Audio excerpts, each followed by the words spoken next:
So Candace mentioned several election-centered events the Chamber's been hosting. Today, here at Rooster Booster, we're hosting another one. I'm very excited about this. We're going to have our Daviess County Judge Executive Forum right here, right now. And our moderator today is going to be Matt Francis, the executive editor of the Messenger Inquirer. You all give Matt a round of applause this morning. Assisting Matt in the role of official timekeeper, and she is so committed to this that she actually sat at the table first thing today to keep us on time. A big round of applause for Charla Wells from Big Rivers, of course. Also a member of the Chamber Advocacy Committee. She's in charge of keeping time today. And our two candidates. We're going to welcome up the two men who are vying for the post of Daviess County Judge Executive. A big round of applause for Charlie Caslin and Bruce Coonsey.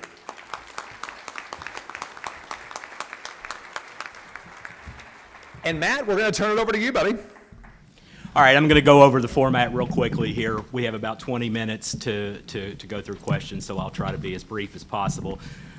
Each candidate will get a 90-second opening. We'll start with Bruce Coonsey and then go to Charlie. And then we'll start with questions. Each candidate will get 60 seconds to answer the question. We'll go back and forth. I'm only going to ask the question once to keep us moving. If you need me to repeat it, just say so, and I'll absolutely do so. And then we'll finish with a 90-second closing, and Charlie Caslin will get the first closing in that. Charla Wells is keeping track of time. She's going to give you 2 warnings on your openings and closings. She'll give you a warning at 1 minute, and then she'll give you a warning at 30 seconds. On the question, she'll just give you 1 warning at 30 seconds, and then she'll time you, and she'll hit the bell when if you go over. And we're going to be real strict on that so that we can get as many questions as possible in. The only other thing is please be respectful of the candidates. I don't expect that we'll have any issues with this crowd, but no heckling the candidates, no outburst, whether you agree with what they say or disagree with what they say. Let's be respectful to them as we go through this. I think it's a pretty calm crowd. I don't expect any problems. All right, so with that, Bruce Coonsey will give his opening statement. Okay, thank you, Matt, and thank you to the Chamber for hosting this event. Thank all of you for being here and for caring about our community, not just today, but every Rooster Booster where you show up and show that you support the business community and our community as a whole. Also want to recognize my wife, Susie. Any of you who've ever run for public office, you know that it's a daunting task, and without the support of your family, it's really difficult. She's been with me every step of the way. Told me when I decided to file, the only thing I asked is you keep a good attitude. I've tried to do that. It's not always easy. However, I am running for Daviess County Judge Executive because I want our county, our city, to be the best that it can be.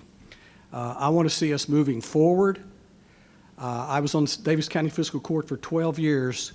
During that time, this building was begun because of the tax increase that we passed in 2008 for the downtown development. If we had not done that, we'd be sitting in the parking lot right now at the Executive Inn. I want us to be a community that is always looking forward and that is engaged and is working with all different entities in Owensboro and Daviess County to make sure that we're on the same page. Thank you. Charlie Caslin. Thank you all. Thank you all for being here, and thank you to the Chamber for hosting this event. I'm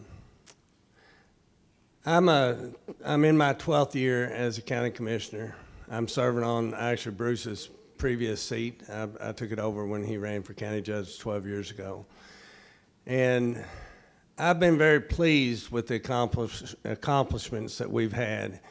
We've created a 1 million towards helping grow our community and incentivizing businesses to expand. We created a $1 million pool of money, set it aside to give grants and aid to businesses that wanted to expand. That pool has been tapped a number of times, and we've had 477 jobs that we can document that have been created through that pool. And in addition to that, we've had well over several millions of dollars of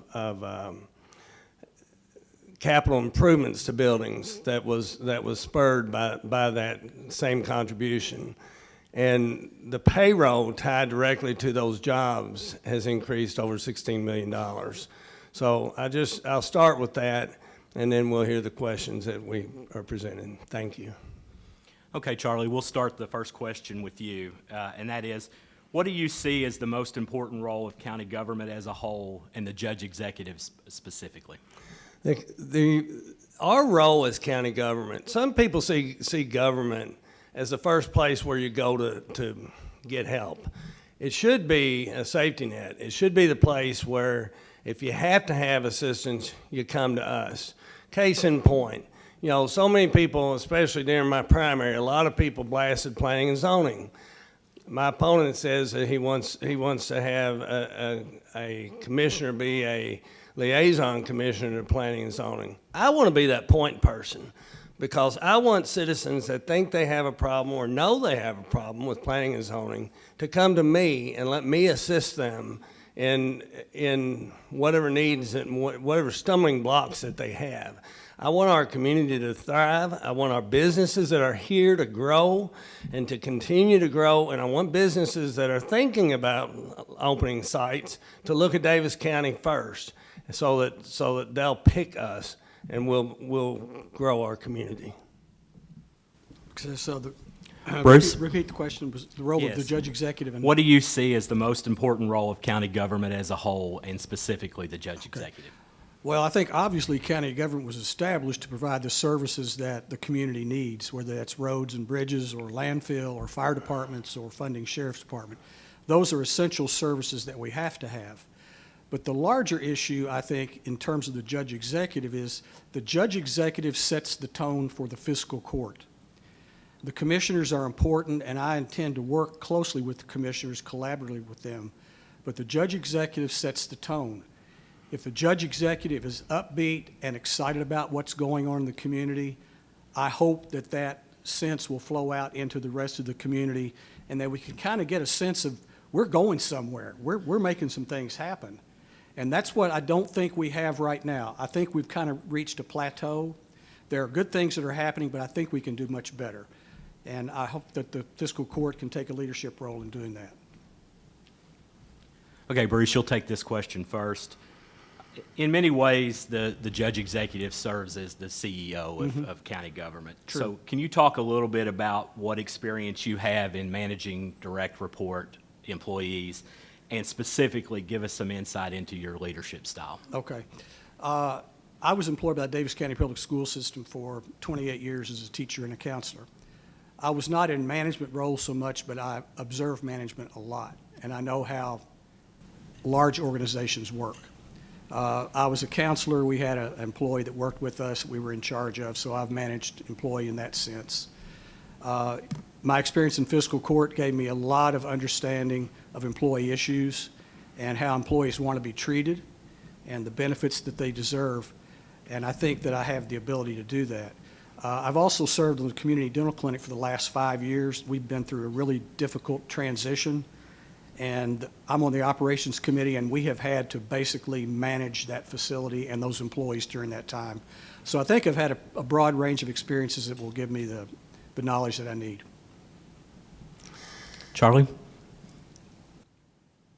I have served on a number of boards, currently serving on a number of boards. I serve on the airport board. I have served on the chamber. I've also served on several nonprofit boards.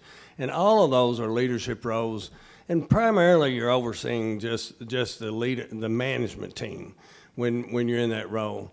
Also, as a county commissioner, I'm the liaison commissioner with the road department, also EMA, also with sheriff's department and fire departments. And so I have a wealth of experience in dealing with unique situations that most of us might not encounter day to day. And as far as the working with the employees and working with the situations that present, I think if you were to go and ask the people that I deal with on a regular basis, they would be very complimentary. They would say this guy knows what he's doing and he's responsive to our needs I think I'm ready for the role. Okay, Charlie, you'll take this question first. What does it mean to be a business-friendly community? And when I've asked this question before, it's gone into a lot of planning and zoning complaints about that. That's not what I'm looking for. I'm looking for broader picture. What specific plans do you have to support local businesses and encourage small business development? Well, one of the things that I want to do is I want to, and I'm making a list of things that I want to start as soon as I'm elected on November 8th. And what I want to do starting out the gate is meet with individual CEOs and business owners here in Daviess County, whether they're the plant manager, whether they're the CEO of a business, and I want to sit down and just have a dialogue. I want to essentially have a listening session and let them tell me what challenges they might face here in Daviess County. I want to know precisely what we can do as an elected leader, what I can do as an elected leader to facilitate their growth, and particularly those that are looking to expand businesses, that are looking to add individuals, to what can we do to make sure that Daviess County is the first pick when they look at their overall corporation. Bruce? Attracting business is a grand-sounding notion, becoming a business-friendly community. I think that involves a lot of things. One of the first things that we need to do is to get the interchanges on the 4-lane roads coming into Owensboro fixed up. They are in terrible condition. If you're coming in from out of town and you see the interchange, I drive every day down 431 into Owensboro at the bypass at US 60. The grass is overgrown, the trees are overgrown. It's not a good image for our community. We need to show that we're proud of the community. And we need to show that to businesses, and I think they'll take note of that. The other thing is I want to engage the different types of entities, whether it's education, business, tourism, healthcare, any entity that has a stake in our community. I'd like to host a round table to talk about their goals, their challenges, and how we can help one another. Okay, Bruce, you'll take this question first. Our community has been criticized sometimes for not speaking with a single voice or a common voice, and a lot of times that's used as an excuse for us not getting our community priorities. So, one, do you see that as a fair assessment? And if you do, what would you do to ensure that Greater Owensboro presents a united front as it pertains to community priorities? I think we do speak with a common voice in some respects. I know the Chamber and the City and the County work on a legislative package every year that we take to Frankfort. However, I don't think that's enough. I think that we're going to have a greater role in Frankfort, especially with the Economic Development Corporation.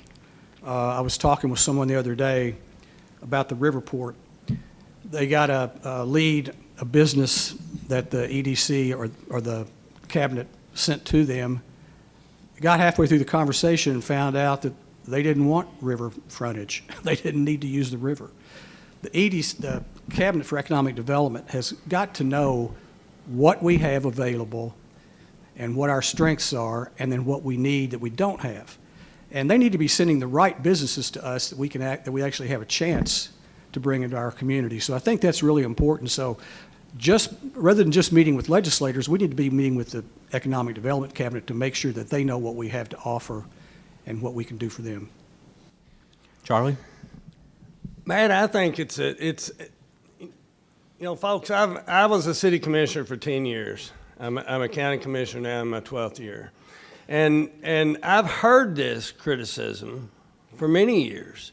And the reality is, I think we fixed it. I think through the chamber leadership and also fiscal court and other community groups in the city of Owensboro, for years we've passed out the community priorities card. We've passed them out here, and we've asked people, when you deal with your legislator, share that with them. Remind them these are our priorities. And to those points, several of the things that we've achieved over the years since I've been in elected office, the Natural Bridge is one. That was something they said for years. Hey, we got to have that bridge, and we got it. The shield, the I-165, that's something we've talked about for years. We've accomplished that. And I think we're on a roll, and I think Frankfort has taken notice, and I think the federal government has taken notice. Okay, Charlie, you'll take the next question, and in our remaining time, I'm going to ask about some specific projects that are going on, as many as we can get in. Let's talk about the Senior Citizen Center. I know the county has allocated some money for the collaboration with the YMCA, and in that discussions, you have that option. You have the option of building a standalone facility that some people want, and then you have a third option of renovating the existing facility. Where do you stand on that issue? Which of those options would you pursue? Well, Matt, I went to the community meeting that they had. They had one that was in the evening. They had one that was in the noontime. And I went to the first one. And I heard the people's concerns. As you said, fiscal court has pledged $2 million. We've been pledging money for a long time. Way back when Ron Payne was mayor, I remember him having a big powwow right down below my house. I happen to live up above Moreland Park. They were going to tear down the armory and put it there. And I don't know if that was lip service or what, but I know it never happened. I know we've looked at the standalone with Atmos Energy's old building, and for some reason that was squashed. But we were prepared to put money into that as well. The bottom line is the senior center entity is a city entity, and we are supportive of moving forward with whatever plan they come up with. And right now it seems to be a partnership with the YMCA. Bruce? Tough issue. I think, from what I understand, the majority of the seniors do not want to partner with the Y. I understand why the Y would want to do that. I think it's probably a good move for them in terms of renovating part of their facility and hopefully bringing in more membership. At the same time, the seniors want their own place, which they've been promised for years. So I think that they're going to have to step back and take a look at this. Even if they go to the Y, they're still going to need to raise $6 to $8 million to do the project. So I think it's time for them to look at other serious options if there's property available. I'm not trying to tell the Y board what to do or the senior board what to do, but I do think because of the level of unhappiness with a lot of seniors, I think it is justified to possibly look at some other options. All right, we'll make this the last question before we go into closings. And Bruce, you'll take this one first. Okay. A bill passed this past year in the legislature that gives judge executives the sole authority to appoint library board members, and that comes at a time when libraries are being politicized a lot nationally, book bans and so forth. So, what I want to know is what will be your process for selecting those board members, and will you appoint candidates who openly support book bans? That support book bans? Yes. Probably not. I believe in free speech. I do recognize that there are some books that are completely inappropriate for young people, and those books do not need to be readily available to them in a library. But I do think that they need to be available to people that want to read those. And you may not agree with it for religious reasons, and I understand that completely, but I think that First Amendment rights are pretty important. And I think that banning books does not bring the community together. It just creates another issue where we're fighting one another and disagreeing and causing all kinds of problems that we don't need to have. Charlie? So first of all, if you're, I guess, asking me, am I going to appoint an activist to the board that's all about, hey, here's my list of bans. No, I don't think that's going to be appropriate. And to his comment that there's certainly things that are in print that, frankly, I mean, I have a granddaughter, a 2-year-old granddaughter. I'm not going to have certain books that she can walk in and say, Granddaddy, what's this? You know, want to go to the whole issue of why this change was brought about. it's something that Commissioner Wathen and I, from day one of our being elected officials at the county level, we started advocating with our legislators, we need to change this because it's taxation without representation. The boards are appointed, and the library board is unique in that it's the only board that the county judge executive appoints to that the only people you could appoint to the board were names they submitted to you. All other boards, the county judge could appoint whoever he wanted. Okay, we'll move into our closing statements, and remember, they're 90 seconds. Charlotte will give you 2 warnings throughout that, and Charlie, you'll go first.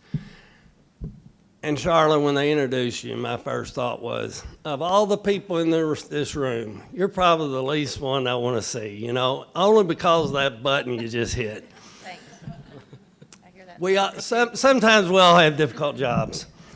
Anyway, as I said earlier, I'm your county commissioner, Central Division right now, and I'm running for county judge executive. I think, without a doubt, I'm the best pick of the 2 people that are up here.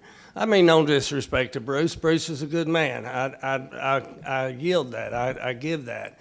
But I also think I'm a good man. I also think that the skills that I've learned, that both with my education as a CPA, my experiences that I've had with clients, guiding them through challenges of their businesses, and just the life experiences I've had as an elected official, where people have come to me and said, hey, this issue needs to be addressed. This is something I've talked to so-and-so a dozen times and I've gotten no progress.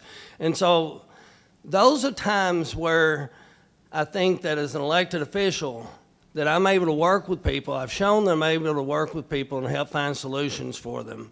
And sometimes you have to say no. Sometimes because of the constraints of government, you can't always say yes. But one thing that you'll get with me when you elect me is you'll get an honest assessment.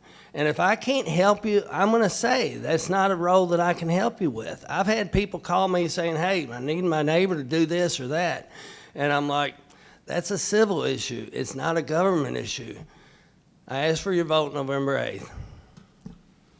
Bruce? Okay. Thank you again for having us. I was expecting more questions. That mic up here, sorry. I was expecting more questions that might get into the 2 things that I'm really keying in on. One is public safety, that we need to increase the sheriff's deputies' salaries to get them commensurate with the OPD. Detention center employees, which is a tough job that I don't think anyone in this room would want, need to have an increase in their salaries. $32,000 is not enough to raise a family. And I want to implore our legislators to start talking about giving some support to the county jails for the prisoners who have not been adjudicated. They can be in that jail for a year and the county bears the entire cost. The county is putting over $3 million a year into jail. Could you imagine what we could do with that money? What services we could provide or what projects we could have? Also, we've got to work to retain volunteers in our volunteer fire departments. With regard to economic development, we've got to have the meetings that I talked about. We've got to hire the best person that we can for the EDC because we've got a new EDC person coming on board. We got to make sure we have property that's available for development. We need to quit chasing our tails like a dog thinking that we're going to find a 500-acre tract that's floating around out here somewhere if it's not there. Let's buy what's available and make the best of it. We do need to engage planning and zoning. We need to take a look at combining the airport and the river port as a port authority for economic development. And lastly, we've got to involve more young people, women, and minorities. Thank you. All right, please join me in thanking both candidates for being here.